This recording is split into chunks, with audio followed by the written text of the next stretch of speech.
किसी जंगल में एक डरावना राक्षस रहता था। राक्षसों की बहुत भूख लग गया, लेकिन आसपास कुछ नहीं मिल रहा था। भूख से परेशान राक्षस घूमता हुआ जंगल के पास से दूसरे जंगल में चला गया।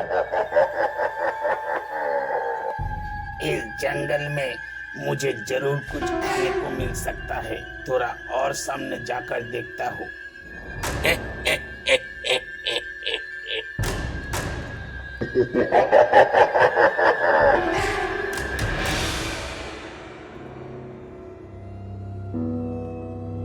अरे ये तो बहुत सारा मोटा ताजा मुर्गी है। आज तो ये सब मुर्गी मेरा भोजन बनेगी।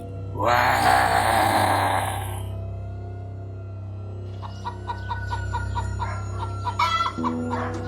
आसपास तो कोई भी नहीं है। ये मुर्गिया किसका है कौन जाने। इतने सारे सोचकर मुझे क्या एक काम करता हूँ, 2-4 मुर्गिया लेकर भाग जाता हूँ।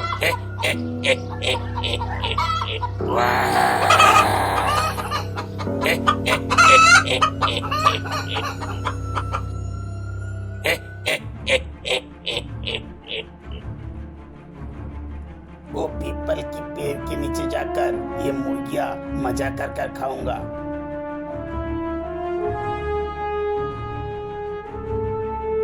इतने सारा मुर्गिया देखकर तो मुझे मुंह में पानी आ रहा है। अब आराम से बैठकर इसका स्वाद लूंगा। आखिर इतने बड़े बड़े मुर्गी हर रोज तो नहीं मिलता है।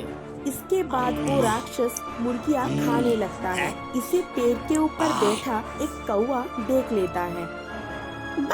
ताजी मुर्गी बची कुची तो हमें भी खाने को मिल ही जाएगी। आज तो दावत है, दावत है। मेरे साथियों को भी यहाँ पर ले आना पड़ेगा।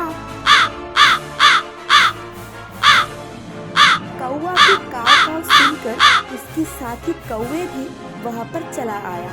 फिर सब मिलकर एक साथ चिल्लाने लगा। कौवा का शोर सुनकर पास से गुजर रहा लोमड़ियों का झुंड वही रुक जाता है। ये कौवे इतनी तेज बिना रुके काव काव क्यों कर रही है? हाँ, तूने ठीक बोला, लेकिन मैंने सुना है कौवे एक साथ मिलकर इतनी तेज काव काव तभी करता है जब उन्हें किसी मुसीबत के समय अपने साथियों को बुलाना होता है। ठीक है भाई लोग, एक बार वहाँ चलकर ही देखते हैं।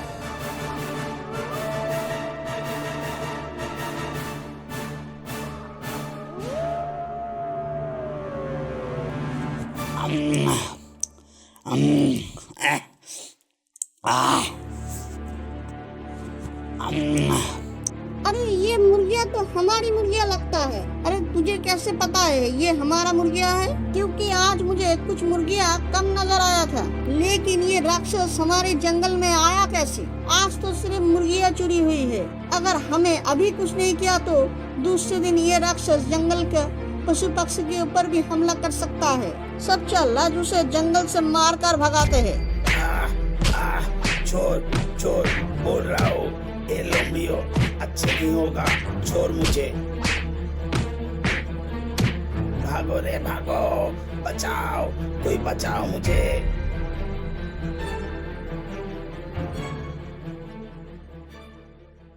और ये सब देखकर ऊपर बैठा हुआ कौवा बहुत खुश हो जाता है। ए भाई लोग देख, सब चला गया। अब जल्दी से नीचे जाकर खाने के ऊपर कूद पड़ते हैं।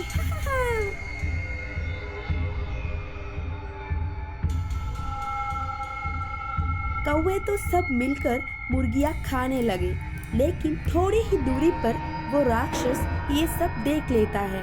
अच्छा, तो ये सब इन कौवे के वजह से हुआ है। इसका बदला तो मैं इन सब से लेकर ही रहूंगा। आज से ये कौवा के ऊपर हमारा नजर रहेगा। मुझसे दुश्मनी। इसी तरह कुछ दिन बीत जाते हैं। एक दिन तूफान के साथ बहुत तेज बारिश होने लगता है, जिसकी वजह से कौवे की घोंसला टूट जाते हैं। हमारा घोंसला तो टूट गया, अब हम कहाँ जाएंगे? कुछ देर बाद बारिश बंद होने पर परिस्थिति का फायदा उठाते हुए वो राक्षस कौवे के पास आ जाता है। आहा, अरे भैया, तुम सबके घोंसला तो टूट गया और देखो तो ठंड की वजह से तुम सब कितने बुरी तरह से कांप रहे हो। ऐसा करो, तुम सब मेरी गुफा में चलो। नहीं नहीं राक्षस भाई, हम तादाद में बहुत ज्यादा हैं, तुम्हें बहुत ही परेशानी होगी। अरे कैसे परेशानी, मेरी गुफा बहुत ही बड़ा है, चिंता मत करो। तुम सब मेरी गुफा में आराम से रह सकते हो और किसी की कोई दिक्कत भी नहीं होगी। ठीक है राक्षस भाई, तो फिर चलिए। आओ सब मेरा पीछे पीछे चलो। सब कौवे गुफा जाकर सोने लगता है। एक रात भली तरह बीत जाते हैं, लेकिन दूसरे दिन उन सब में से कुछ कौवे कम हो जाते हैं। राक्षस भाई, हमारे कुछ कौवे भाई कम है क्या? तुम्हें पता है वो सब कहाँ है? हाँ भाई, उन सब का कहना है कि वो अपना काम खुद कर सकते हैं। मेरा एहसान लेना नहीं चाहता है, इसलिए कल रात गुफा छोड़कर चला गया। हो सकता है कि वो हमें बताना भूल गया हो। दूसरे दिन रात में कौवे सब मिलकर सो गया। बुद्धू कौवे, तुम लोगों की समझ में भी नहीं आएगा कि मैं तुम्हारा बाकी कौवे को कल खा गया और आज भी खाऊंगा।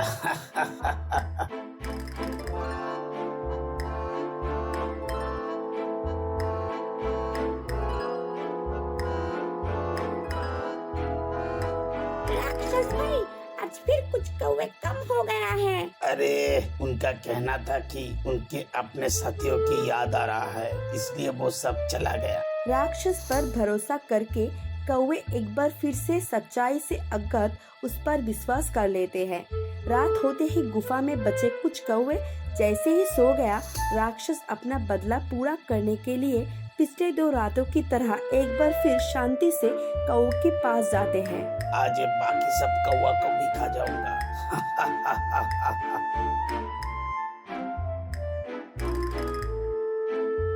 पेट भी भर गया और कौवा भी मर गया।